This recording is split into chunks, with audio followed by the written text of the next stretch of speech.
زوج النبی صلی اللہ علیہ وسلم ان رسول اللہ صلی اللہ علیہ وسلم اصبح یوم واجما فقالت میمونہ یا رسول اللہ لقد استنکرت حیاتک منذ اليوم قال رسول اللہ صلی اللہ علیہ وسلم ان جبریل کان وعدنی ان یلقانی اللیل فلم یلقنی ام واللہ ما اخلفنی قط قالت فظل رسول اللہ صلی اللہ علیہ وسلم یومہ ذالک لا ذالک ثم وقع فی نفسہ جرو قلب تحت فستات لنا فامر بہ فاخرج ثم اخذ بیدہ ماء فنضع مکانا فلما امسى لقیہ جبریل علیہ السلام فقال له قد كنت وعدتنی ان تلقانی البارحہ وما اخلفتنی قط فلم ارک قال اجل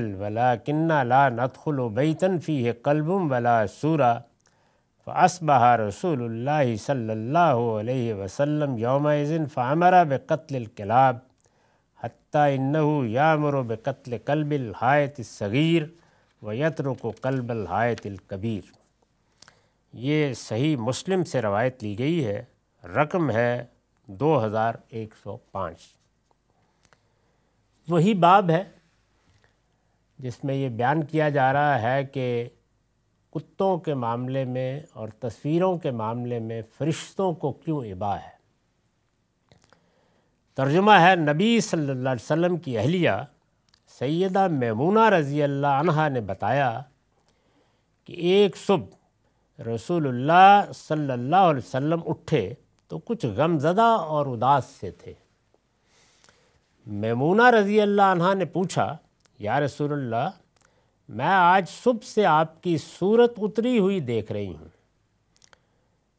رسول اللہ صلی اللہ علیہ وسلم نے فرمایا، جبریل امین نے آج رات مجھ سے ملنے کا وعدہ کیا تھا مگر وہ آئے نہیں۔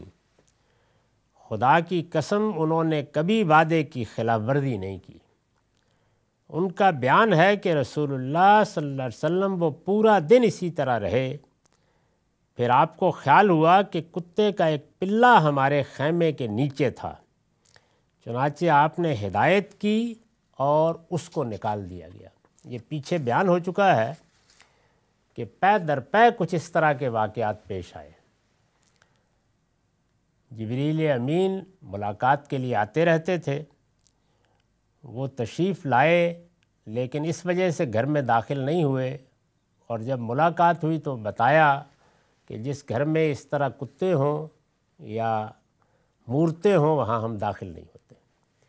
میں پیچھے یہ وضاحت کر چکا ہوں کہ اس میں کون سے کتے موضوع ہیں اور وہ کون سی تصویریں ہیں، یعنی وہ تصویریں کہ جو مشرکانہ توہمات کے تحت بنائی جائیں، زیادہ تر اس زمانے میں وہی بنائی جاتی تھیں، تو چونکہ فرشتے شرک سے شدید نفرت کرتے ہیں اس لیے وہ ایسے گھر میں ایسی جگہ میں داخل نہیں ہوتے۔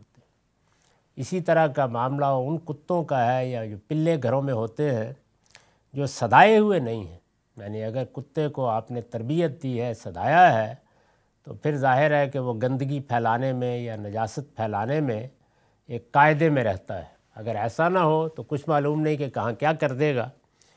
تو اس طرح کی نجاست سے بھی، یعنی یہ وہ سوری نجاست ہے یا مانوی نجاست ہے، اس سے فرشتوں کو اباح ہے اور ہونی بھی چاہیے۔ تو اس طرح کے واقعات بار بار پیش آئے ہیں۔ اب یہاں پر یہ دیکھیے کہ رسول اللہ صلی اللہ علیہ وسلم کو جب ظاہر ہے کچھ عرصے کے بعد ایسا ہوا ہوگا، یہ احساس ہوا کہ جبریل وعدے کے خلاف نہیں آئے، تو آپ کو فوراً اسی جانب توجہ ہوئی، یعنی یہ دیکھنے کے لیے کہ کہیں ایسا تو نہیں کہ اس سے پہلے بھی کوئی کتا گھر میں آ گیا تھا اور اس وجہ سے وہ داخل نہیں ہوئے، تو ایسا تو نہیں ہے۔ تو آپ نے تصدیق کے لیے دیکھا نیچے، یعنی جھانک کے دیکھا کہ کوئی ایسا تو نہیں۔ رسول اللہ صلی اللہ علیہ وسلم وہ پوری دن اسی طرح رہے، پھر آپ کو خیال ہوئے کہ کتے کا ایک پلہ ہمارے خیمے کے نیچے تھا، چنانچہ آپ نے ہدایت کی اور اس کو نکال دیا گیا۔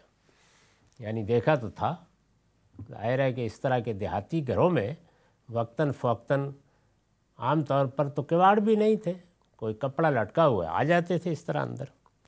اس کے بعد آپ نے پانی ہاتھ میں لیا اور اس کو اس جگہ چھڑک دیا، کہ کہیں اگر اس نے کوئی گندگی پھیلائی ہے یا غلاظت کی ہے تو وہ صاف ہو جائے۔ پھر جب شام ہوئی تو جبریل علیہ السلام آپ سے ملاقات کے لیے آ گئے۔ رسول اللہ صلی اللہ علیہ وسلم نے پوچھا، آپ نے مجھ سے پچھلی رات ملاقات کا وعدہ کیا تھا اور آپ نے میرے ساتھ کبھی وعدے کی خلاف ورزی نہیں کی، مگر اس مرتبہ کیا ہوا کہ وعدے کے وقت پر آپ دکھائی نہیں دیے؟ انہوں نے فرمایا، آپ صحیح کہتے ہیں، مگر آپ کو معلوم ہی ہے کہ ہم کسی ایسے گھر میں داخل نہیں ہوتے جس میں کتا یا کوئی مورت ہو۔ انہوں نے بھی تصویب کر دی کہ وجہ یہی ہوئی تھی اور اس وجہ سے میں نہیں آیا۔ چنانچہ اس روز صبح ہوئی، ملاقات ہو گئی، لیکن رسول اللہ کو سخت صدمہ ہوا۔ یعنی اس کا مطلب یہ ہے کہ ایک مرتبہ، دو مرتبہ، تین مرتبہ، یہ ہم واقعات پڑھ چکے ہیں پیچھے، یہی ہوا ہے۔ اور جبریل کی ملاقات کوئی معمولی چیز نہیں ہے، اور یہ پلے کتے جو یہاں سے آ جاتے ہیں، یہ اس میں رکاوٹ بن جاتے ہیں، تو اس سے آپ کو بڑا سخت صدمہ ہوا۔ چنانچہ اس روز صبح ہوئی تو رسول اللہ صلی اللہ علیہ وسلم نے حکم دیا کہ سارے کتے مار دیے جائیں، یہاں تک کہ چھوٹے باغوں میں رکھوالی کے کتوں کو بھی آپ نے مارنے کے لیے کہہ دیا، اور صرف بڑے باغ کے کتوں کو آپ چھوڑ رہے تھے۔ یعنی یہ ہوا۔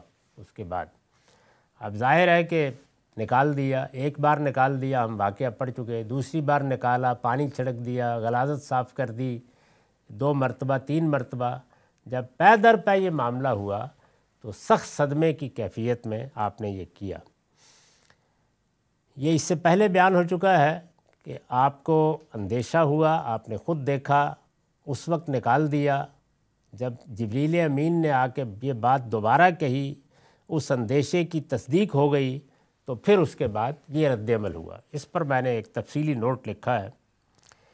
جبریل امین کی ملاقات میں اس طرح بار بار کتوں کو مانے دیکھ کر، یعنی ایک مرتبہ، دو مرتبہ، تین مرتبہ، چار مرتبہ جب یہ واقعہ ہو گیا، بار بار کتوں کو مانے دیکھ کر ان کو مارنے کا یہ حکم جس کیفیت میں دیا گیا ہے، ظاہر ہے کہ رسول اللہ صلی اللہ علیہ وسلم کی طبیعت میں بڑی رافت، بڑی نرمی، بڑی محبت تھی، جانوروں کے لیے بھی، انسانوں کے لیے بھی۔ اس سے پہلے جتنے واقعات ہیں اس میں آپ نے بس یہی کیا کہ کتے یا پلے کو گھر سے نکال دیا، اس سے زیادہ کچھ نہیں کیا۔ یہ آوارہ کتے تھے جو آ جاتے ہیں، لیکن اس موقع کے اوپر یہ کیفیت ہو گئی۔ تو میں نے لکھا ہے کہ جس کیفیت میں دیا گیا ہے وہ کسی حد تک اس سے ملتی جلتی معلوم ہوتی ہے جو سیدنا سلیمان علیہ السلام پر گھوڑوں کے معاملے میں طاری ہو گئی تھی، جب آپ کی نماز ان کی پریڈ دیکھنے میں قضا ہو گئی، ورنہ اللہ کے پیغمبر جانوروں کے لیے بھی سراپا شفقت ہوتے ہیں۔ سیدنا سلیمان کا یہ واقعہ قرآن کی سورہ صاد میں اللہ تعالیٰ نے خود بیان فرمایا ہے، یہ واقعہ قرآن میں بیان ہوا ہے۔ اللہ اور اس کے فرشتوں سے متعلق جذبات محبت کی شدت میں اس طرح کی کیفیات بعض اوقات انبیاء علیہم السلام پر بھی طاری ہو جاتی ہیں۔ یعنی وہاں کیا ہوا وہ قرآن نے بیان کیا ہے کہ انہوں نے اپنے گھوڑے منگوائے، پریڈ دیکھ رہے تھے ان کی، اس میں عصر کی نماز قضا ہو گئی۔ تو اس میں اتنا شدید تاثر انہیں ہوا، اور اس میں الفاظ بھی یہی ہیں کہ یہ میں کیا کر بیٹھا، گھوڑوں کی محبت میں میں اللہ کی یاد سے بیگانہ ہو گیا۔ تو شدید طبیعت کے اوپر اثر ہوا، اور وہ اپنے گھوڑوں کو واپس بلا کے انہیں تلوار سے مارنے لگے۔ سیدنا سلیمان کا یہ واقعہ قرآن کی سورہ صاد میں اللہ تعالیٰ نے خود بیان فرمایا ہے۔ اللہ اور اس کے فرشتوں سے متعلق جذبات محبت کی شدت میں اس طرح کی کیفیات بعض اوقات انبیاء علیہم السلام پر بھی طاری ہو جاتی ہیں۔ ان سے کتوں کو علی العموم مار دینے یا ان سے نفرت رکھنے کا کوئی حکم اخذ کرنے کی کوشش نہیں کرنی چاہیے۔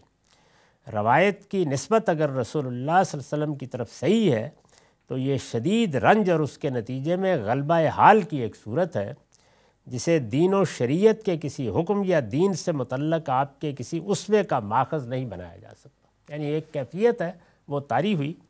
روایتوں سے معلوم ہوتا ہے کہ اس طرح کی ایک کیفیت سیدنا عمر رضی اللہ عنہ پر بھی حضور کی وفات کا سن کر طاری ہو گئی تھی۔ وہ بھی بالکل اسی طرح کی کیفیت میں مبتلا ہو گئے تھے، لیکن سیدنا ابو بکر رضی اللہ عنہ کے فوراً معاملے کو سنبھال لینے کی وجہ سے آگے کسی اقدام کی نوبت نہیں آئی۔ تو یہ اس وجہ سے ہوا، اور اس سے کوئی قانون، کوئی قاعدہ اخذ نہیں کرنا چاہیے۔ چنانچہ اگر صدائے ہوئے کتے ہیں تو ان کو رکھوالی کے لیے گھر میں یا کسی اور مقصد کے لیے رکھنے میں کوئی حرج نہیں، اور مورتیں اگر مشرکانہ توہمات کی نہیں ہیں تو اس میں بھی کوئی حرج نہیں۔ اس کے ساتھ یہ باب پایہ تکمیل کو پہنچ گیا۔